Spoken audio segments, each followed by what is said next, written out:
The Aprilia Tuareg 660, everyone. Welcome back to another video on this awesome motorcycle, which has very kindly been provided by Fraser's Motorcycles. If you live in the Gloucester area or surrounding counties here in the UK, definitely go and check them out if you're looking to buy any new or used motorcycles. They've got plenty of stock available, huge showroom, and plenty of demos, just like this one, available for you to test ride right now. So if you wouldn't mind checking them out for me, I'd really appreciate it. And when you do, don't forget to say hello from me. So I've been riding this bike for about an hour and a half now. I've gotten to know it quite well, and I really enjoy riding this motorcycle. I think it's one of the best riding experiences I've ever had. But how does it stack up to the competition? When I say competition, and I say quite loosely competition, we are going to be comparing it to other adventure bikes / adventure tourers that I've had the pleasure of riding over the last couple of years, and we'll see where this bike we'll see where this bike ends up. Now, what's really funny is I'm not really much of an adventure bike guy, but the more I've been riding adventure bikes, the more I've been like, oh man, these bikes are good, I've got to get in on this, especially this bike, because this is so geared for off-roading, and yet it's still really good for street riding as well. So in terms of versatility, you guys, I don't think it gets much better than this. Most of the adventure bikes that I've ridden, or adventure tourers that I've ridden, are just that. They are motorcycles that look like adventure bikes, but they're only really suited for road riding, and they're very good at road riding. But if I was to buy an adventure bike, then I would want something like this. I would want something like a DRZ4. The thing is, I think these bikes are very catered to a very niche audience. So yeah, the same people that would be looking to buy one of these would be looking to buy maybe an Africa Twin, a DRZ 400. But there's quite a lot of other bikes out there that actually would probably fit your needs quite well, and it might not be this. You know, if this bike, right, I said this in previous videos, this bike is really good if you're looking at doing like 50-50 on-road, off-road riding, maybe 60-40 one way or the other, right? This bike is amazing at off-road riding. It's really geared for off-road riding anyway, is what I was meant to say. But there are, honestly, like the other adventure bikes that I'm going to be mentioning today, if you're street riding first and foremost, you know, you're commuting to work, or maybe you're you know, like 90% of your ride is going to be on-road riding, then this bike might be a bit of a wasted potential. No, you're going to go? You're not going to go? Jesus Christ, man, make your bloody mind up. Honestly. Oh, I hate just drivers that are indecisive. I hate it. Just make your mind up so I know what I can do. Anyway. So yeah, you guys, if you are looking for a motorcycle that you're going to be riding mostly street-wise, commuting, things like that, this might not be the best choice. Bikes like the Suzuki V-Strom 800, either the RE or the DE. The DE is more of the off-road variant, so again, more similar to this, to be honest with you. But this is probably a better off-roader than the 800 DE. But then the 800 RE is arguably a better on-road bike than this, by quite a significant margin. It wouldn't surprise me actually if the DE as well was a better on-road rider than this. But then again, I mean, this bike's got the cruise control, whereas yeah, the V-Strom doesn't, I don't think. If I remember correctly, I can't remember, you guys. It wasn't even that long ago that I did our ride review on that bike. But yeah, so bikes like the V-Strom, bikes like the V85 for Moto Guzzi, these are a few bikes that I've already mentioned in previous videos today, but I wanted to leave my comparisons till right at the very end when I've had the most chance to get to know this bike, you know, so I can give it the fairest shot possible. But certainly again, like the V85, a bit like the V7 Sport, to be honest with you. I mean, I think they're running the same engine if I remember correctly. Honestly, like, they really melt my heart, those bikes. The Moto Guzzies, they're so fun. They're so charming. This bike doesn't have that charm. This reminds me more of a Japanese motorcycle than an Italian one, funnily enough. But maybe that's what makes it very, very good. You know what I mean? So, what's interesting is that, yeah, a lot of the bikes that I mentioned just there are more for on-road riding than anything else, to be totally honest with you. Even though they might have some kind of off-road capabilities, like the V-Strom 800DE, like you can't turn off the rear ABS on the RE model. You can only turn it off on the DE model, even though it's, you know, it probably do alright as an adventure bike. I don't know, at least some off-roading stuff it'd probably do okay. But it's the manufacturers, they limited it so they can charge a little bit more for the more off-roady variants of their bikes. But anyway, that's neither here nor there, you guys.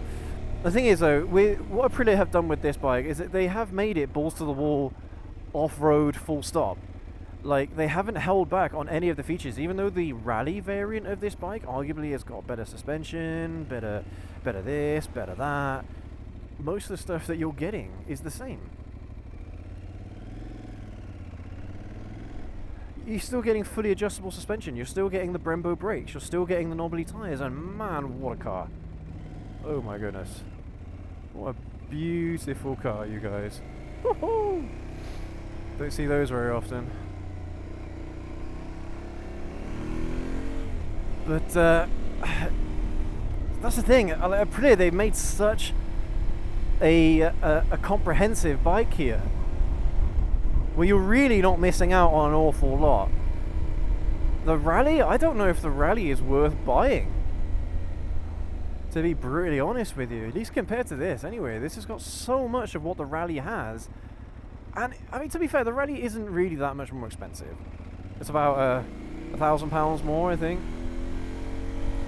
£1,500, something like that extra. It's not really that much more.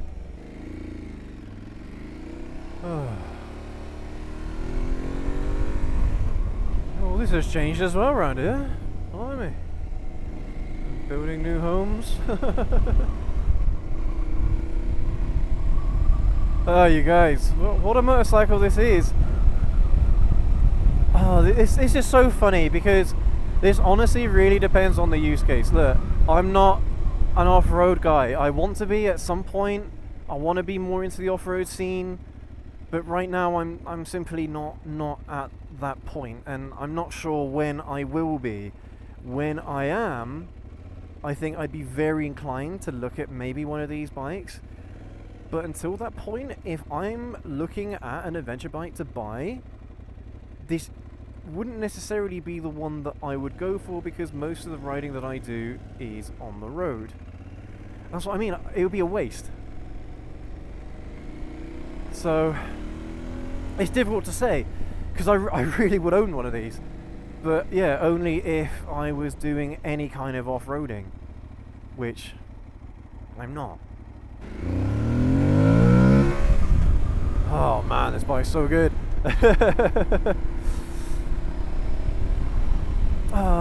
You know what, this is such a difficult call for me, because when you're looking at adventure bikes or adventure tourers, for me, the one that has stolen my heart the most has got to be the V85.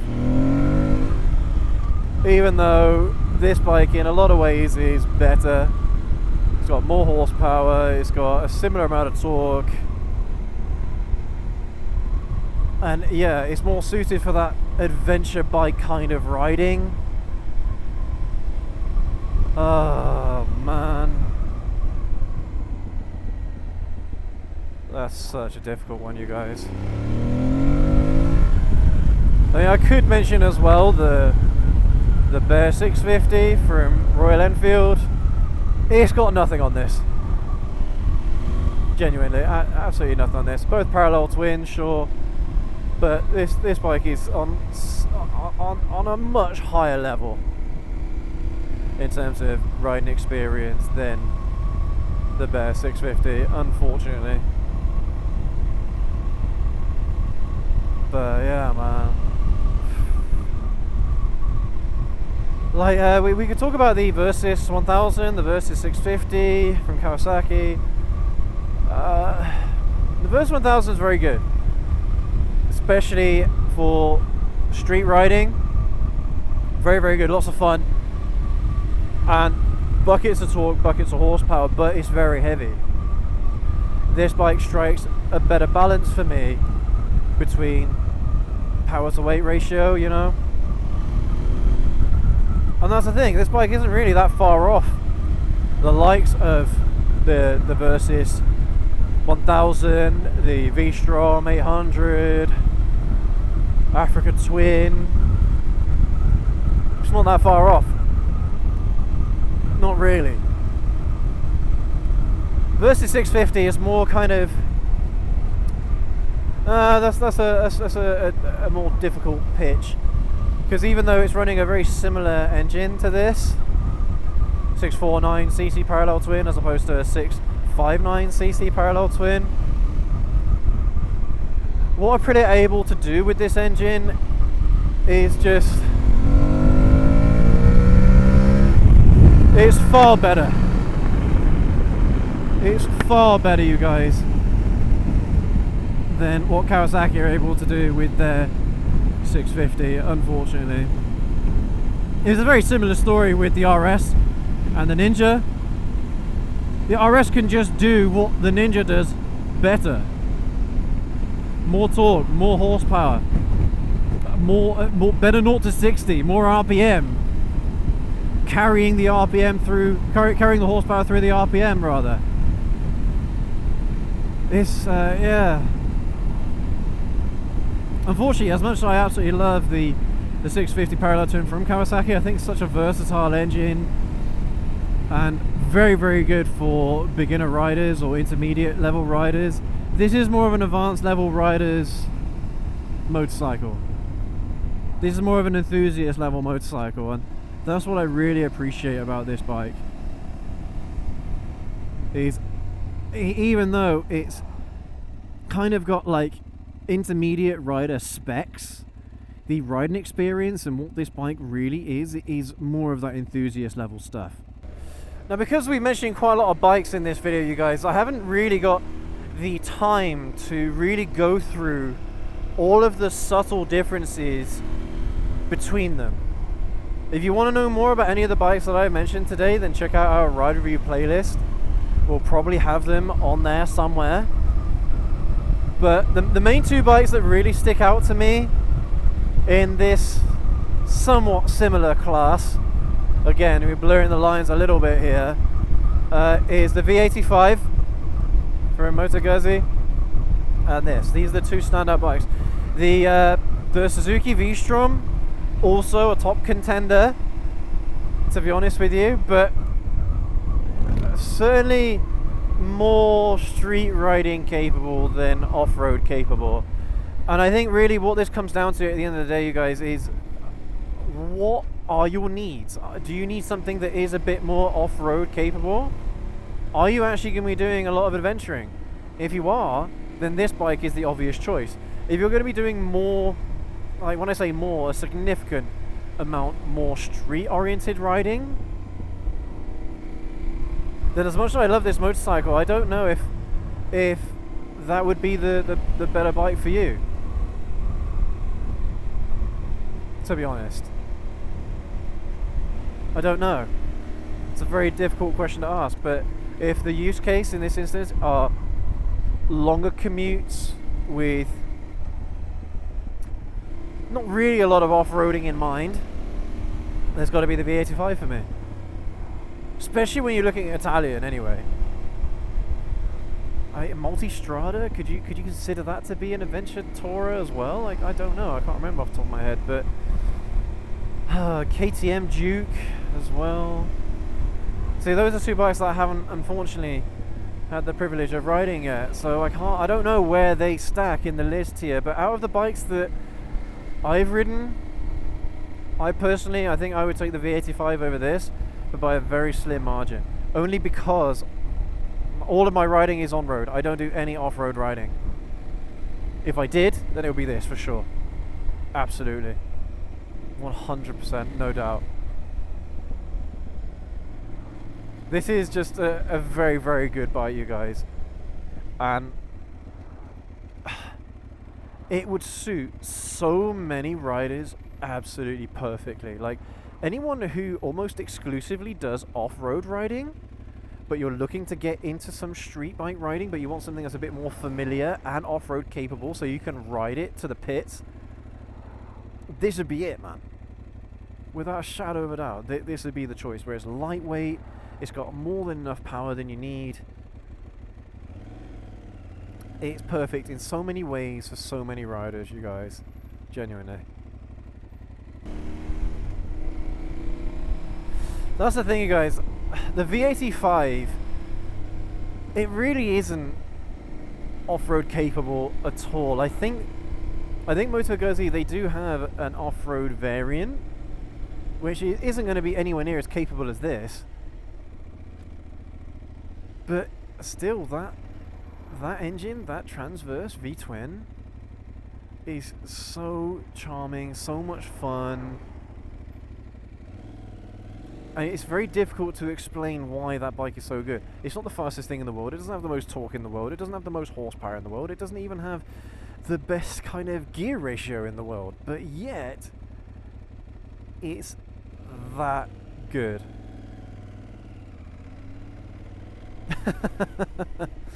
Which is really funny, you guys, but if you don't believe me, test ride it. Test ride this alongside the V85 and you'll kind of know what I mean, especially if you are more of a street oriented rider like I am. I'm still not convinced about this hashtag Be a Racer branding that they have everywhere on the bike, on all of their bikes. I get it, it's to try and cater to more of a younger audience. But let's be honest, you guys, most cyclists are older, not younger. So I don't know if that's something that, you know, they appreciate. I don't know. Yeah, it's just a bit odd, you know, why they need the hashtag in there. Just seems a bit juvenile to me. But I suppose this bike, though, the way you can ride it, the way you can enjoy it, is very juvenile as well. So I don't know. Maybe the off-road scene is more of a younger audience. I don't know. Maybe. But man, this bike, you guys. Honestly, one of the best riding experiences I have had on an adventure bike. Genuinely, it's that good. I just wished that I had the opportunity to ride the Africa Twin, because I think if there's any bike that would probably give this one a run for its money, a good run for its money, it would be the Africa Twin. That's one thing that we haven't actually had much of an opportunity to do here. Let's see what it's like on the highways. All this lot, for some reason, they want to drive very slow. Okay, so 74 mile an hour, 5,500 RPM. Actually, that's not too bad. I thought we'd be much higher into the RPMs cruising at this sort of speed. I'll tell you what, let's see if I can. Oh, come on, man, this cruise control thing. There we go. Oh, and now I've got to roundabout. I'll try that again in a minute. But yeah, actually, RPMs cruising, not too bad. Much better than I was anticipating. I thought they'd be in yeah, closer to maybe 7 or 8,000 RPM. So actually, yeah, cruising wise, if we're doing any kind of longer commutes and things like that, not too bad at all. Right, let's set that 64 mile an hour. The wind is pushing the bike a little bit,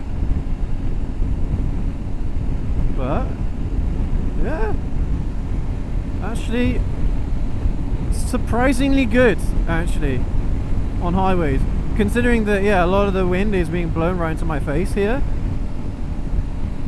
Actually, yeah, not too bad for these highway speeds for sure. That's pretty good. Now, right, I gotta try and turn off the cruise control. Is it gonna? No. There we go. Finally managed to get there. It's not a great system, that, to be honest, for cruise control. You guys, as our time slowly comes to an end on the Tuareg, this is one of those motorcycles where I genuinely think I would buy one in the very near future, especially because I want to get more into that off-road thing. This is one of those bikes that makes so much sense to me, because if I'm going to be getting into off-road riding in any kind of capacity, then this would be the bike that I could ride there, off-road it and ride back. It's quite a good all-rounder like that. But if I weren't to do any of that kind of off-roading stuff, then I think I'd have to buy the V85 over this, to be honest with you, even though this bike is absolutely fantastic. A lot of fun, very, very nimble, very, very positive riding experience this. Anyway, you guys, thank you ever so much for joining us on our rides out on the Aprilia Tuareg 660. I'm genuinely going to miss this bike, and I think I'm going to want one. But that's the thing, this 660 platform for Aprilia is amazing. The Tuono is amazing, the RS is amazing, especially the new factory model as well, with that little bit of extra horsepower. Man, they're all such great bikes in this class. And don't forget, you guys, to check out our ride review of this bike if you haven't done so already. I have shot 3 videos on this bike today, so make sure to go and check them out. There should be the last one, I think. But yeah, you guys, let me know what you think down in the comment section below about the comparisons that I've made here today. I understand that some of the comparisons aren't quite as accurate as they probably could be, because this bike is going towards a slightly different audience than some of the other bikes that I've mentioned. But these are the bikes that the experiences that I've had to draw from, you guys. So, but yeah, you guys let me know down in the comment section below which you think is best between this, the Africa Twin, and the DRZ 400 from Suzuki, because again, that's a legendary motorcycle. People rant and rave about that bike. So I'm curious if any of you have ridden a DR4Z and maybe how to go on one of these. Which one did you prefer? Yeah, let me know down in the comment section below, you guys. But if you've enjoyed this video, if you find it informative, then go ahead, leave that like, hit that subscribe button and that notification bell so you don't miss any more from us. And we will catch you all in the next video. Everyone, you take care. Ride safe.